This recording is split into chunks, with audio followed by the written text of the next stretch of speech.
a salir después de la hora de trabajo.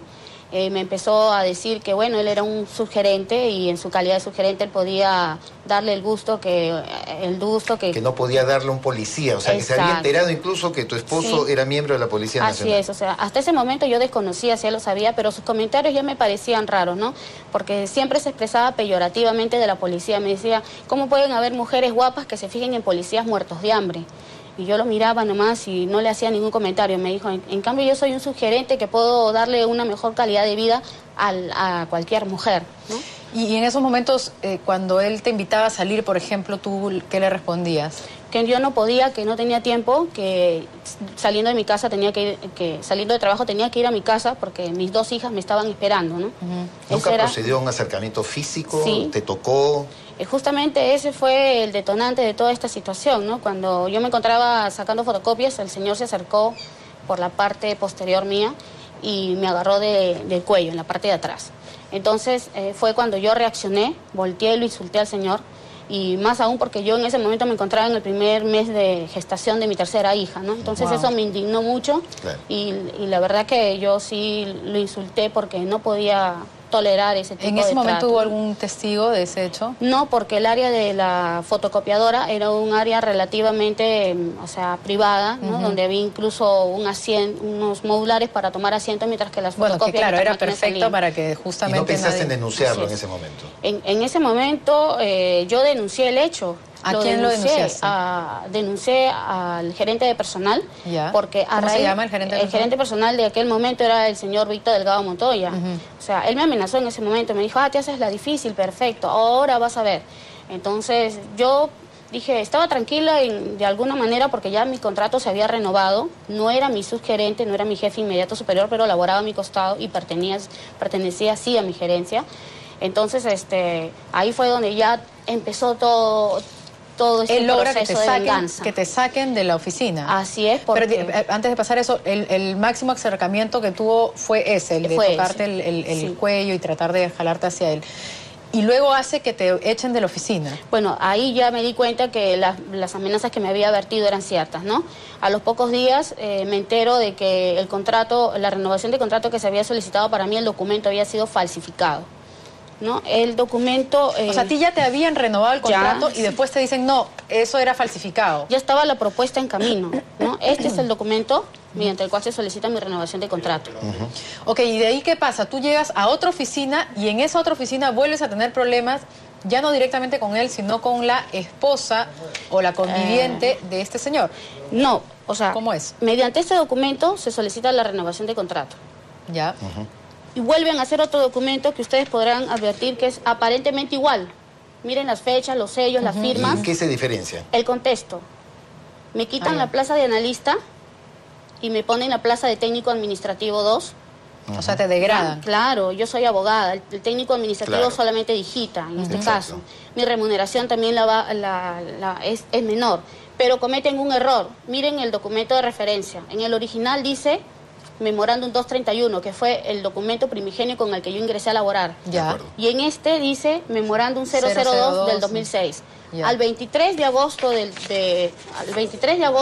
2006, ese documento que mencionan acá de referencia no existía. Claro, se supone que suscribe esta Lo suscribe el señor Carlos Egusquiza. El documento ¿Qué cosa es ¿Qué cargo tiene? En esa época era el gerente de Servicios Judiciales y Recaudación. Y tú logras demostrar que ha habido acá una... ¿Por qué? Porque este documento de referencia ingresa recién en septiembre. Acá está. ¿Cómo podían saber de este documento el 23 de agosto? Era imposible. Claro, hay no calcularon bien la fecha. Claro. Entonces tú logras demostrar que aquí hay una arbitrariedad y te reponen. Así es. Yo instauro, eso pasó entre el 25 y 26 de septiembre del 2006. Fue el primer acto de maldad que se hizo hacia mí. Pero el día lunes 2 de octubre, o sea, yo presento la denuncia a inspectoría. El día lunes 2 de octubre... Que es el trámite interno que corresponde, ¿no? La vía administrativa. Así es. El día 2 de octubre del 2006 me presento a laborar y mi fotocheck ya no marcaba. ¿Y eso por qué? Porque me dijeron que el señor Bonet había ordenado que se desactive mi fotocheck. Subo a mi oficina y en mi escritorio ya no estaba mi equipo de cómputo, también había sido retirado. Ok, y presenté esta carta, ¿no? De cese vamos de avanzando un poquito más. Después de esto, lo que yo entiendo es que logras recuperar tu trabajo en otra dependencia, en otra oficina, y que hasta allí llega la vocal superior Rosario Donaire Mavila, vocal superior que tiene un vínculo, vive aparentemente, por lo menos en los registros de la Municipalidad de Jesús María, se detalla un vínculo conyugal con tu ex jefe, al que acusas de acosar, y que ella te comienza a hostigar en tu nuevo trabajo. Así es. Y a ella también la denuncias o la quejas ante la OCMA y se le ha abierto una investigación preliminar. Así es. Sí, bueno, después del primer acto de hostilización nunca me respondieron, simplemente me mandaron una carta diciendo que el contrato había terminado. Me despidieron. Entonces interpuse una demanda judicial de desnaturalización de contrato y nulidad de despido. Mientras tanto, era obvio que yo tenía que trabajar. Entonces, a mí me contrata la Corte Superior de Justicia de Lima y fui a trabajar al 5º Juzgado Laboral, ¿no? Estando ya en el 5º Juzgado Laboral, me empezaron a advertir que el señor llamaba frecuentemente a averiguar si yo había ido a trabajar.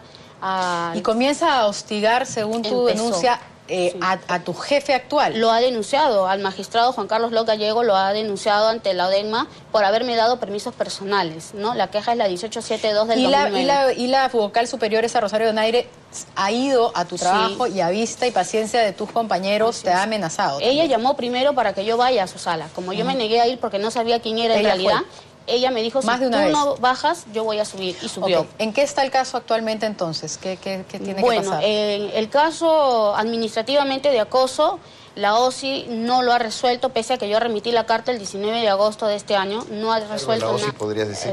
Bueno, en este momento hay un nuevo inspector. Oficina de Control Interno. Es el inspector, la inspectoría que tiene todo. Es Inspectoría General del Poder Judicial, ¿no? Entonces, como no han resuelto nada... Se han hecho la vista gorda. Exacto, como no han resuelto nada y ya se venció el plazo que era de 20 días, que debe durar el proceso administrativo de acuerdo a la ley. ¿A qué aspiras tú finalmente en este momento? ¿Qué cosa ya quisieras que judicializaste el caso? Sí, he dado por agotada la vía administrativa, ya presenté mi demanda judicial, ¿no? Y yo lo único que aspiro, en todo caso, invoco al doctor Villenstein, que es el presidente del Poder Judicial, a tomar cartas en el asunto. Claro. El doctor Villenstein no es ajeno a este proceso, porque yo he hablado personalmente con él, le he mandado unos cuantos correos, él conoce del asunto y es el Consejo Ejecutivo del Poder Judicial quien designa a los gerentes y a los subgerentes. Bueno, entonces está en manos de él lograr que este solamente una última pregunta. La chica que también sufrió de acoso por este mismo sujeto, ¿también te ha acompañado en la denuncia? ¿Ella también quiere hacer público? No, ella no creo que lo quiera hacer público.